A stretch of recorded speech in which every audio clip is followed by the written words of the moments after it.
Ex-Menteri Agama Yakut Khalil Qomas resmi menjadi tersangka dugaan korupsi kuota haji periode 2023-2024. Selain Yakut Khalil Qomas, KPK juga menetapkan staf ex-Menteri Agama Ishfah Abidal Aziz sebagai tersangka.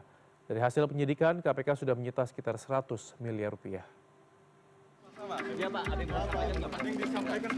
Komisi Pemberantasan Korupsi telah mengumumkan penetapan ex-Menteri Agama era Presiden ke-7 Joko Widodo, Yakut Khalil Qomas, menjadi tersangka kasus dugaan korupsi kuota haji Kementerian Agama 2023-2024 pada Jumat siang.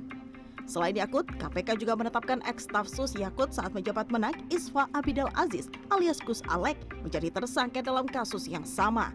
Yakut dan Gus Alex dijerat dengan pasal kerugian keuangan negara sebagaimana diatur dalam Undang-Undang Pemberantasan Tindak Pidana Korupsi.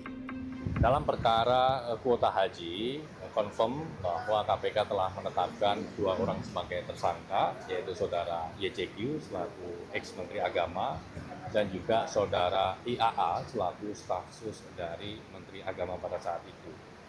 Penetapan tersangka dilakukan pada hari kemarin, Kamis 8 Januari 2026 dengan sangkaan pasal terkait dengan kerugian keuangan negara, pasal 2, pasal 3. Hingga saat ini, Komisi Anti Rasuah masih terus berkoordinasi dengan Badan Pemeriksa Keuangan terkait finalisasi nilai kerugian negara dari kasus tersebut. Hasil dari penyelidikan, KPK sudah menyita sekitar 100 miliar rupiah. KPK juga terus mengimbau pihak-pihak yang masih ragu untuk mengembalikan uang yang diduga terkait dalam perkara ini. Hal tersebut guna mempercepat proses finalisasi nilai kerugian negara. Pasca ditetapkan sebagai tersangka oleh Komisi Pemberantasan Korupsi (KPK), rumah pribadi mantan Menteri Agama Yakut Khalil Qomas atau yang akrab disapa Gus Yakut di Kelurahan Leteh, Kecamatan Kota Rembang, Jawa Tengah terpantau sepi. Meskipun demikian, masih terlihat sejumlah orang dan santri beraktivitas di rumah tersebut. Kasus dugaan korupsi ini terkait pembagian tambahan 20.000 jemaah untuk kuota haji tahun 2024. Kuota tambahan itu didapat Indonesia setelah Presiden RI saat itu Joko Widodo melakukan lobby-lobby ke Arab Saudi. Kalau memang betul ada